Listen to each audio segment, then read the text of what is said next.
नमस्कार विद्यार्थी मित्रांनो, myself Nihal global online Marathi चॅनलवरती सर्वांचं मनापासून स्वागत करतो. तर आता जवळपास 50 दिवस एक्झामिनेशनला उरलेले आहेत, है ना? आणि हाच तो कालावधी आहे ज्यामध्ये तुम्ही चांगलं नियोजन करून जास्तीत जास्त मार्क्स मिळवू शकता एक्झामिनेशनमध्ये. बट याच काळामध्ये विद्यार्थी मोठ्या चुका करत असतात. अभ्यास करतात, बट अभ्यासापेक्षा जास्त चुका सुद्धा होत असतात, है ना? सो महाराष्ट्र सेट परीक्षेमध्ये अनेक विद्यार्थी नापास अभ्यास न केल्यामुळे होत नाहीत, तर चुकीच्या स्ट्रॅटेजीमुळे होत असतं. ठीक आहे. सो आजच्या व्हिडिओमध्ये मी तुम्हाला ह्या मोठ्या चुका सांगणार आहे जे हजारो विद्यार्थी दरवर्षी करत असतात आणि तुम्ही या चुका आजपासून टाळल्या तर तुम्ही येणाऱ्या 50 दिवसामध्ये चांगलं नियोजन करून तुमची प्लॅनिंग जी आहे, तुमची प्रिपरेशन जी आहे ती आणखीन स्ट्रॉंग करू शकता. त्यामुळे सर्वांनी हा व्हिडिओ शेवटपर्यंत बघायचा आहे. महत्त्वाची गोष्ट म्हणजे 13 तारखेपासून आपली पेपर 1 ची लाईव्ह बॅच सुरू झालेली आहे. तुम्हाला जर तुमच्या प्रिपरेशनमध्ये स्टेप बाय स्टेप गाईडन्स हवा असेल तर ही बॅच नक्की जॉइन करा.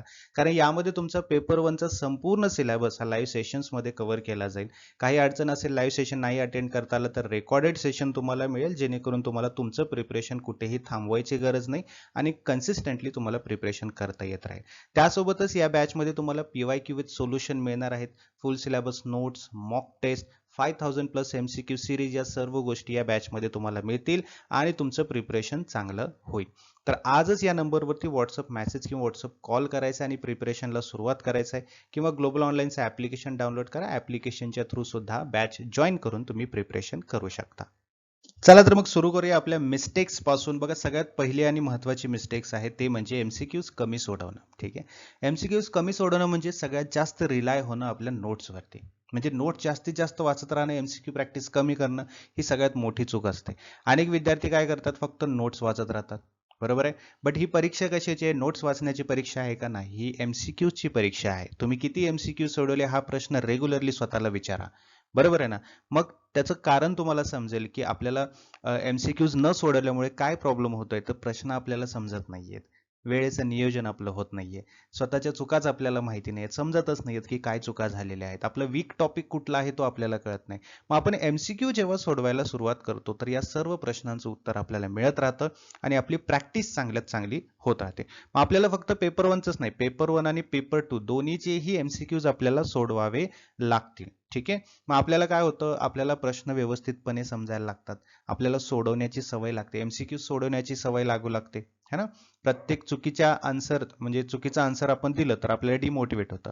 बट आपण काय करतो, तिथेच ते सोडून देतो. बस सोडून नाही द्यायचं आहे आपल्याला. प्रत्येक MCQचं आन्सर आपलं का चुकलेलं आहे, ते का चुकलं हे बघायचं आहे आपल्याला. त्याचं राईट आन्सर काय आहे, त्याचं खरं एक्सप्लेनेशन काय आहे, हे आपल्याला बघायचं आहे. कारण आपली तयारी जी आहे, ती तयारी राईट आन्सर दिल्यामुळे होत नाही. आपली तयारी रॉंग आन्सर का आलं हे समजून घेण्यामध्ये आपली तयारी होत असते. समजलं? सो MCQ आपल्याला जास्तीत जास्त सोडवायचे आहेत. म्हणजे नोट्स तर आपल्याला वाचायचेच आहेत. नोट्समुळे आपला कन्सेप्ट क्लिअर होणारच आहे. बट नोट्स सोबत आपल्याला MCQs पण प्रॅक्टिस करायची आहे. जे की नोट्स आणि MCQs हे दोन्हीही आपल्या बॅचमध्ये अवेलेबल आहेत. ठीक आहे. हे दोन्ही गोष्टी तुम्हाला इथे मिळून जातील. पुढचा आणि सगळ्यात महत्त्वाचा पॉईंट आहे म्हणजे चूक आहे जे जवळपास प्रत्येक विद्यार्थी करत असतो, है ना? पहिल्यांदा एखादा टॉपिक आपण पूर्ण केला, एखादा टॉपिक आपण व्यवस्थितपणे अभ्यास केला, है ना? तर आता लगेच पुढच्या टॉपिकला आपण जातो. मग 10 दिवसांनी आपल्याला तो टॉपिक परत विचारला तर आपल्याला ते लक्षातच राहत नाही की आपण काय शिकलो होतो, त्या टॉपिकमध्ये कुठले पॉईंट्स होते, नाही का? मग रिव्हिजन शिवाय अभ्यास करणं म्हणजे भरलेल्या बादलीत छिद्र असल्यासारखं आहे. मग भरलेल्या बादलीमध्ये छिद्र असेल तर काय होणार आहे? ते पाणी पूर्णपणे सांडून जाणार आहे. तुमच्या अभ्यासाचं काही एक महत्त्व राहणार नाहीये. बरोबर आहे की नाही? मग त्यामुळे तुम्हाला रिवाइज करणं, कमीत कमी दिवसातून 1 ते 2 तास तुम्ही रिवाइज करणं गरजेचं आहे. रिव्हिजन प्लॅन तुमचा असलाच पाहिजे. आलं लक्षात? मग तुम्हाला काय करायचं आहे, आता आपले जसे लाईव्ह सेशन असतात, लाईव्ह सेशनमध्ये तुम्हाला शिक्षक जे सांगत आहेत, महत्त्वाचे पॉईंट सांगत आहेत, त्याचे शॉर्ट नोट्स तयार करा. है ना? तुम्ही स्वतः शॉर्ट नोट्स तयार करा. फॉर्म्युला शीट्स तयार करा. है ना? ते वापरा, त्याचा अभ्यास करा. इम्पॉर्टंट फॅक्ट्स जे आहेत ते पुन्हा पुन्हा रिवाइज करा. त्यामुळे काय होतं की तुम्हाला रिव्हिजनचा फायदा असा होतो की तुम्हाला गोष्टी रिकॉल करण्यासाठी मदत होत असते, है ना? तुमच्या रिमाइंड होत असतं. मग जिथे आपल्याला ते इम्प्लिमेंट करायचे म्हणजे एक्झामिनेशनमध्ये आपल्याला ते इम्प्लिमेंट करायचे तेव्हा तुमच्या ते लक्षात राहील. अदरवाईज तुम्ही एकदा वाचलात, कन्सेप्ट कळालं, रिवाइज नाही केलं तर एक्झामिनेशनमध्ये विसरून जाल तुम्ही. त्यामुळे रिव्हिजनला अतिशय चांगल्या पद्धतीने तुम्हाला महत्त्व द्यायचं आहे. ठीक आहे. कारण ही चूक भरपूर विद्यार्थी करतात आणि त्यामुळे या मिस्टेकमुळे त्यांचा काय होतो, प्रॉब्लेम होऊन जातो की एक्झामिनेशनमध्ये आठवत नाही आणि त्यांचे मार्क्स कमी होऊन जातात आणि नापास होऊन जातात, क्वालिफाय होत नाहीत. त्यामुळे रिव्हिजनला खूप महत्त्व द्यायचं आहे. ठीक आहे. रिव्हिजन जास्तीत जास्त करा, तुम्हाला त्याचा फायदा जास्तीत जास्त होणार आहे. ठीक आहे. पुढचा सगळ्यात महत्त्वाचा टॉपिक आहे किंवा महत्त्वाची चूक आहे जी विद्यार्थी नेहमी करत असतात. काय करत असतात, की आपण आज काय करूया, YouTubeवरून एक टॉपिक करूया. ठीक आहे. YouTubeवरून एक टॉपिक केला, दुसऱ्या दिवशी Telegramवरून आपण दुसरा टॉपिक करूया. तिसऱ्या दिवशी PDF कुठून तर मिळालं त्यातून आपण एखादा टॉपिक करूया. है ना? मग शेवटी काय होतं आपलं, की एकही टॉपिक कंप्लीट होत नाही. अनेक विद्यार्थ्यांना वाटतं, की हे पण बघू, ते पण वाचूया, अजून काही राहिलं तर नाही ना? पण यामुळे काय होतं, की तुमचा अभ्यास तुम्हाला पूर्ण झाल्यासारखं वाटतो, बट रिव्हिजन शून्य होऊन जातं. पूर्णपणे झिरो रिव्हिजन होऊन जातं. त्यामुळे तुमचा खूप मोठा तोटा होणार आहे. ठीक आहे. कन्सेप्ट स्पष्ट असणं आणि रिव्हिजन झालेलं असणं खूप महत्वाचं असतं. म्हणून आता काय करायचं तुम्हाला, आता नवीन पुस्तक घ्यायचं नाहीये, नवीन नोट्स, नवीन कोर्स शोधायचं बंद करायचं. एकच कोर्स घ्यायचा, एकच नोट्स वापरायचं, एकच पुस्तक घ्यायचं, त्यावरती स्टिक राहायचं, त्यावरती स्ट्रॉंगली रिलाय राहायचं. ठीक आहे. त्याच्यातूनच आपल्याला कंप्लीट करायचं आणि कंप्लीट झाल्यानंतर आपल्याला रिवाइज करायचंय. ठीक आहे. परत ती चूक करू नका. आता वेळ आहे तर नवीन गोष्टी करूया, अजून नवीन करूया, नाही. एकाच गोष्टीवरती टिकून राहा, त्यालाच व्यवस्थितपणे सतत वाचत राहा, सतत रिवाइज करत राहा, MCQ जास्तीत जास्त सोडवा. हाच तुमचा सक्सेसफुल फॉर्म्युला आहे. हाच फॉर्म्युला जर तुम्ही वापरलात तर तुमचा फायदा याच्यामधून होणार आहे आणि येणाऱ्या एक्झामिनेशन मध्ये नक्कीच तुमचा स्कोर वाढणार आहे. ठीक आहे. सो सतत नवीन टॉपिक सुरू करणं ही खूप मोठी मिस्टेक आहे, लक्षात ठेवा. आता या सगळ्या गोष्टी झाल्या म्हणजे तुमचं रिव्हिजन होत आहे व्यवस्थितपणे, है ना? तुमचं कन्सेप्ट क्लिअर झालेलं आहे. मग आता पुढे काय करायचं? परत ते वाचत राहायचं का? नाही, आपल्याला मॉक टेस्ट द्यावी लागणार आहे. मॉक टेस्ट म्हणजे काय असते, की तुमची एक्झॅक्टली एक्झामिनेशन जशी होते तशी तुम्हाला प्रॅक्टिस होऊन जाते. यामध्ये तुमचा टाइम मॅनेजमेंट व्यवस्थित होऊन जातो. तुमचं क्वेश्चन सिलेक्शन व्यवस्थितपणे तुम्हाला कळून जातो. तुमची स्पीड वाढत असते, ॲक्युरेसी वाढत असते आणि एक्झामिनेशनमध्ये जो प्रेशर असतो, तो ताण, तो प्रेशर तुम्हाला हाताळायला व्यवस्थितपणे जमायला लागतं. समजलं? सो मॉक टेस्ट देणं खूप महत्वाचं आहे. बघा, अनेक विद्यार्थी म्हणतात, की अजून तयारी झाली नाही, है ना? पूर्ण अभ्यास झाल्यावर मॉक टेस्ट देईन. पण हीच सर्वात मोठी चूक आहे. मॉक टेस्ट म्हणजे फक्त गुण पाहण्यासाठी नसतं. इथे तुमचं व्यवस्थितपणे time management, question selection, speed, accuracy, exam pressure या सर्व गोष्टी शिकण्यासाठी असते मॉक टेस्ट. समजलं? सो पहिली मॉक टेस्ट कमी मार्क्स आली तर घाबरायचं नाही. है ना? मॉक टेस्ट तुम्ही द्याल, मॉक टेस्ट तुम्ही घ्याल, आपल्याकडे मॉक टेस्ट अवेलेबल आहे. त्या मॉक टेस्टमध्ये पहिली टेस्ट तुम्ही द्याल, है ना? त्यामध्ये जर तुमचे कमी मार्क्स आले तर घाबरायचं नाही. कारण तीच तुमची खरी काय आहे, प्रॅक्टिस आहे, है ना? ते तुमचं खरं शिक्षण आहे. इथे तुम्हाला काय करायचं, तुमचं आन्सर का चुकलं त्याचं एक्सप्लेनेशन बघायचंय, त्याचं पडताळणी करायची, की लक्षात येईल तुमच्या की का चुका होत आहेत आपल्या, है ना? परीक्षेला अजून वेळ आहे, त्यामुळे चुका सुधारण्यासाठी हाच खरा वेळ आहे, हीच खरी वेळ आहे. सर्वोत्तम वेळ तुम्हाला मिळालेला आहे. ठीक आहे. जितक्या जास्त मॉक टेस्ट तुम्ही द्याल तितकं फायनल एक्झाम तुम्हाला सोपी वाटणार आहे.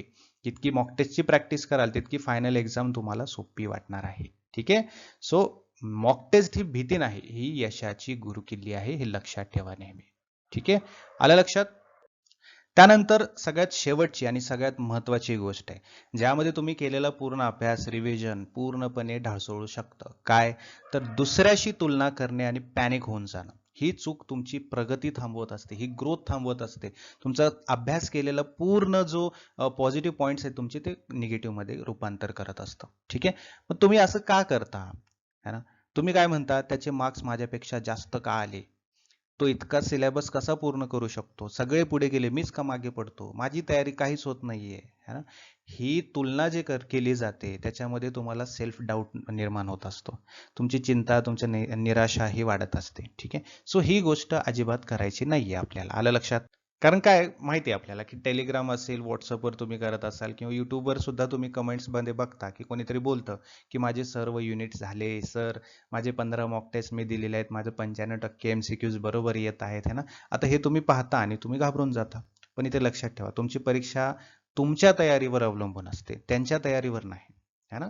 दुसऱ्याचं स्क्रीनशॉट बघायचं, कंपॅरिझन करायचं, कॉन्फिडन्स कमी करून घ्यायचं, ह्याच्याने स्ट्रेस वाढतो. हे पूर्णपणे इग्नोर करायचं आहे. ठीक आहे.